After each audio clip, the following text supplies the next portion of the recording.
વિદ્યાર્થી મિત્રો, ધોરણ 11 વિષય એસપી વિભાગ 1માં ચેપ્ટર 5 પૂછપરછના પત્રો અને તેના પ્રત્યુત્તરો.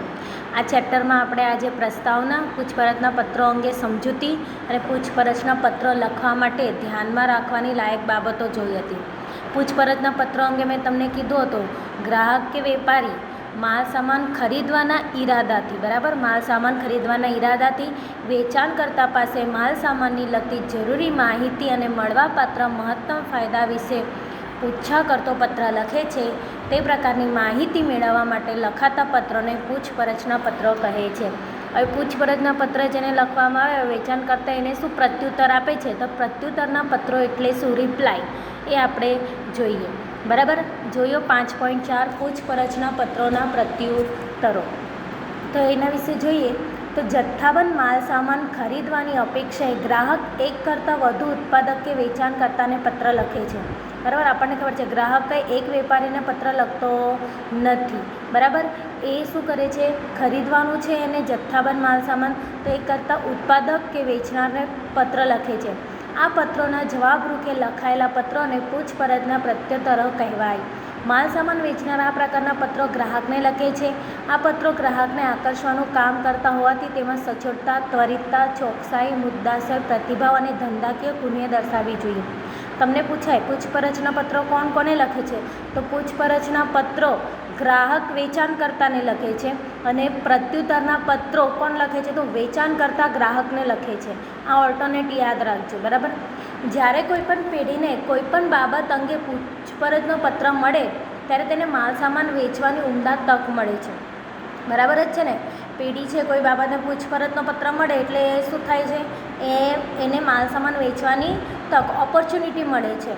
આ તક વાસ્તવિક વ્યવહારમાં પરિણમે તે માટે વેચાણકર્તા જે બાબત અંગે પૂછપરછ કરવામાં આવી હોય તેનો યોગ્ય અને ઝડપી ઉત્તર આપે છે.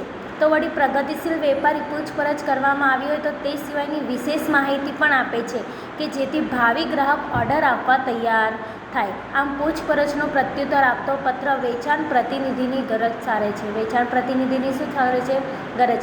કારણ કે કોઈક વેપારી હશે, બરાબર, ગ્રાહક વેપારી હશે તો એને જો પત્ર મળે, પૂછપરછ કરતો પત્ર, એ માલ સામાનનું વેચાણ કરતો હશે ને કોઈ ગ્રાહક એને પત્ર લખે, એની માહિતી આપે, માલ સામાનની પૂછે, તો એને શું, વેચાણકર્તાને શું એક તક મળે છે, ગ્રાહક વતી શું મળે છે, એક તક મળે છે, જેથી એ પોતાનું માલ સામાનનું વેચાણ કરી શકે અને એને ફટાફટ રિપ્લાય, પ્રત્યુત્તર આપે છે, જેથી એ ગ્રાહકને આકર્ષી શકે અને ભાવિ પેઢીનો ઓર્ડર મેળવી શકે. વેચાણકર્તા આવું કરે છે.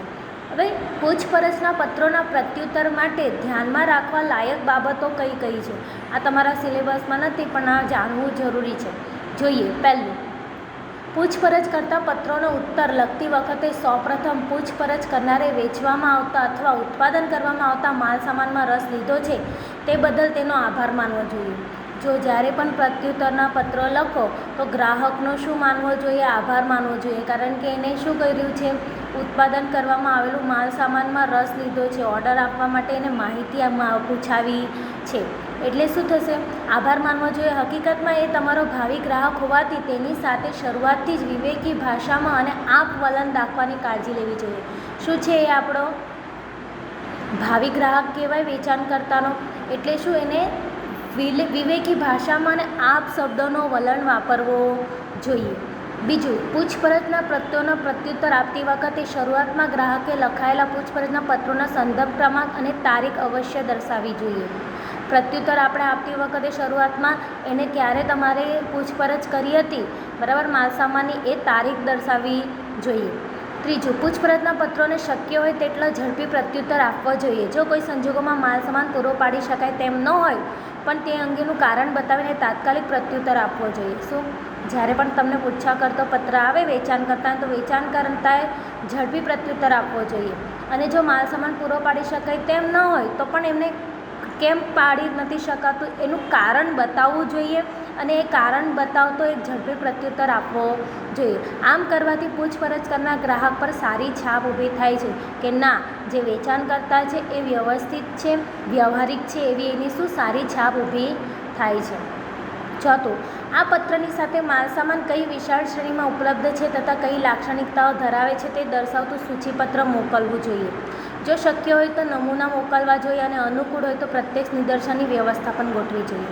જો વેચાણકર્તાએ શું કરવું જોઈએ, બરાબર, એક કેટલોગ મોકલવું જોઈએ, સૂચિપત્ર માલસામાનનું કે એ આવી રીતે દેખાય છે, આવી લાક્ષણિકતા ધરાવે છે, અને જરૂર હોય તો શું કરવાનું, નમૂના પણ મોકલી શકાય છે માલસામાનના પ્રત્યુત્તર સાથે, અને જો જરૂરી હોય તો નિદર્શન એ પોતે જોઈ શકે એવી વ્યવસ્થા પણ ગોઠવી શકાય ગ્રાહક. બરાબર. પાંચમું, માલસામાનના ખરીદ વેચાણ અંગે નાણાંની ચૂકવણીની રીત એટલે કે રોકડ, ચેક, ડ્રાફ્ટ, ઓનલાઈન પેમેન્ટ વગેરે અંગે તથા શાખાના સમયગાળા અંગે સ્પષ્ટતા કરવી જોઈએ.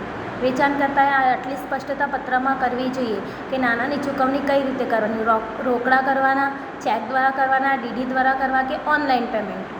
છઠ્ઠું, માલસામાન કયા માર્ગે, કયા સાધન દ્વારા, કોના ખર્ચે મોકલી આપવામાં આવે છે તેની સ્પષ્ટતા કરવી જોઈએ. જરૂરી સંજોગોમાં માલસામાનને વીમા આરક્ષિત કરવામાં આવ્યો હોય તો તેનો ખર્ચ કોણ ભોગવશે તેની પણ સ્પષ્ટતા કરવી જોઈએ. બરાબર. વેચાણકર્તાએ પ્રત્યુત્તરમાં લખવું જોઈએ કે માલસામાન કયા માર્ગથી આવશે, કયા સાધન દ્વારા, કયા વાહન વ્યવહારનો ઉપયોગ થશે, કોના ખર્ચે થશે, અને માલસામાન વીમા આરક્ષિત હોવો જોઈએ. બરાબર. જેથી એનો વીમા આરક્ષિત હશે તો કોણ ખર્ચ ભોગવશે તેની પણ સ્પષ્ટતા કરવી જોઈએ. સાતમું, વેચનાર પક્ષે ગ્રાહકને અનુકૂળ પેકિંગ વ્યવસ્થા શક્ય છે કે નહીં તે જણાવવું જોઈએ. શું તમને પેકિંગ વ્યવસ્થા કેવી જોઈએ, વેચનારે શું ગ્રાહકને પૂછવું જોઈએ. આઠમું, ચોક્કસ સમયગાળામાં માલસામાન ઉપલબ્ધ કરવામાં સમર્થ છો કે નહીં તેની સ્પષ્ટતા પણ કરવી જોઈએ. વેચાણકર્તાએ પ્રત્યુત્તરમાં લખવું જોઈએ કે અમે આટલા દિવસમાં મોકલી આપીશું.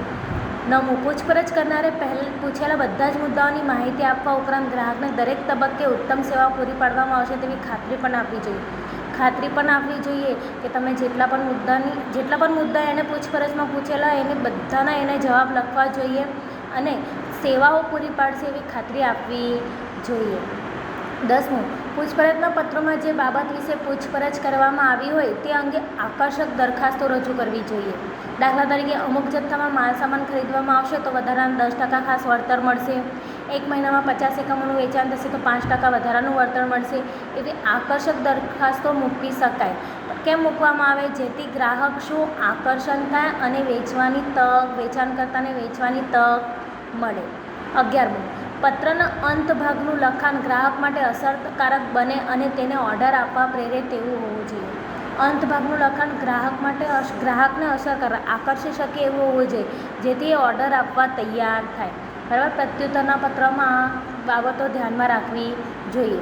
હવે આપણે જોઈશું નમૂનાના પત્ર કે નમૂનાના પત્રમાં શું કીધું છે. બરાબર. નમૂનાના પત્રમાં પહેલું છે તપસ્વી ટી ટ્રેડર્સ કલોલ તરફથી વિવિધ પ્રકારની ચાની જથ્થાબંધ ખરીદી માટે ભાવ અને ખરીદ વેચાણની શરતો અંગે પૂછપરછ કરતો પત્ર ગુજરાત ટી ડેપો કાલુપુર અમદાવાદને લખો. બરાબર. લખવાનું કોણ, પેઢી કઈ છે, તપસ્વી ટી ટ્રેડર્સ કલોલ, એટલે આ શું છે, ગ્રાહક છે. એમને શું પૂછપરછ કરવાની છે, ચાની જથ્થાબંધ ખરીદી કરવાની છે, એટલે ગ્રાહકને ચાની ખરીદી કરવાની છે જથ્થાબંધ. કોને પત્ર લખવાનું છે, તો ગુજરાત ટી ડેપો કાલુપુર અમદાવાદને લખો. હવે પત્ર કઈ રીતે લખવાનું મેં તમને ક્લાસરૂમમાં બતાવ્યું હતું, એનો ડેમો પણ બતાવ્યો હતો. પહેલાં શીર્ષક લખવાનું અને જે પત્ર લખે છે એનું વચ્ચે પહેલાં શીર્ષક આવે તો પત્ર ગ્રાહક લખે છે, ગ્રાહક વેચાણકર્તા કે ઉત્પાદકને લખે છે, એટલે આ પૂછપરછનો પત્ર છે. બરાબર.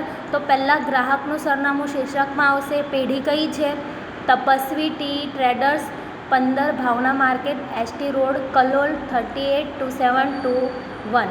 ફોન નંબર, ઈમેલ, તારીખ લખો, તારીખ કઈ આવશે, 24મી માર્ચ 2016. બરાબર. હવે આંતરિક સરનામું, જેને પત્ર લખવાનો છે ઉત્પાદક કે વેચાણકર્તા, એનું આંતરિક સરનામું આવશે અહીં ડાબી બાજુ. કયું છે, ગુજરાત ટી ડેપો કાલુપુર અમદાવાદ. બરાબર. 55 આદર્શ કોમ્પ્લેક્સ, ચોખા બજાર, કાલુપુર અમદાવાદ 38001. શ્રીમાન, હવે જોઈએ, અમે છેલ્લા 15 વર્ષથી કલોલમાં ઉપર દર્શાવેલ સરનામાવાળી જગ્યાએ વિવિધ પ્રકારની ચાનો છૂટક વેપાર કરીએ છીએ.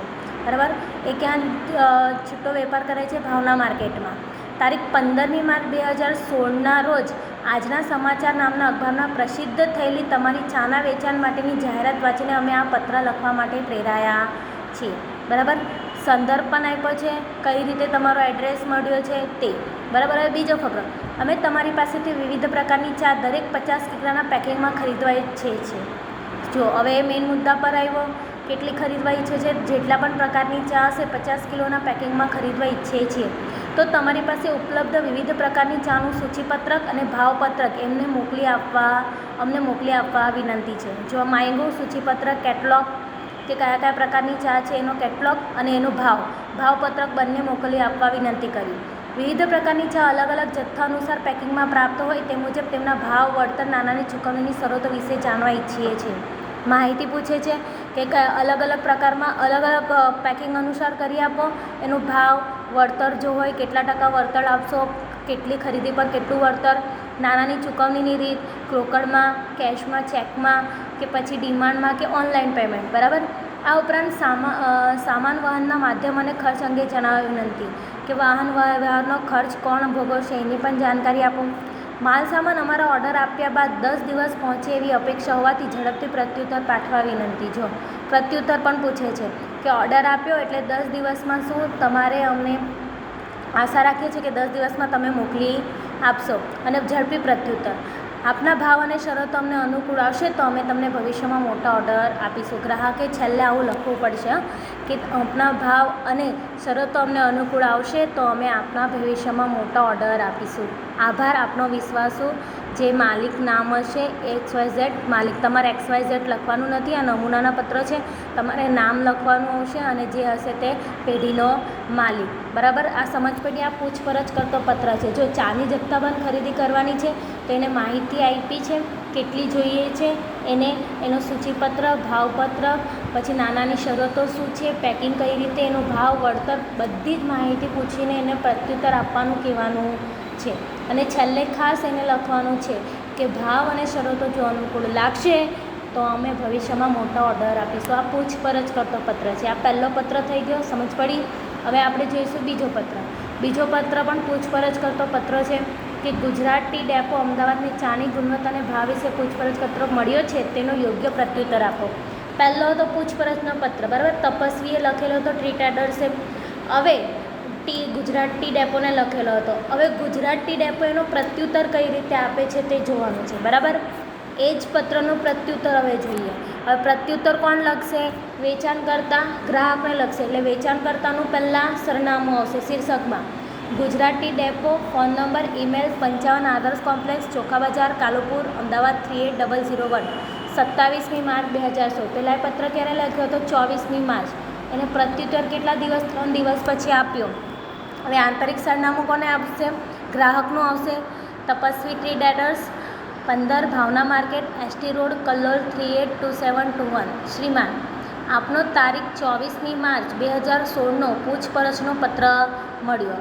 આ પત્ર દ્વારા તમે અમારા દ્વારા વેચાતી વિવિધ પ્રકારની ચાની પ્રોડક્ટ્સમાં રસ લીધો તે બદલ આભાર. જો પહેલાં આભાર માન્યો. પ્રત્યુત્તરના પત્રમાં વેચાણકર્તાએ ગ્રાહકનો આભાર માનવો જરૂર છે. પહેલાં ફકરામાં એવું લખવાનું છે ને તારીખ પહેલાં લખવાની મેં કીધું હતું. તો સંદર્ભ અને તારીખ લખવાનું કે ક્યારે પત્ર મળ્યો હતો, 24મી માર્ચે મળ્યો હતો ને આ પત્ર દ્વારા અમે તમારા વેચાતી વિવિધ પ્રકારની ચાની પ્રોડક્ટ્સમાં રસ લીધો છે તે બદલ આભાર.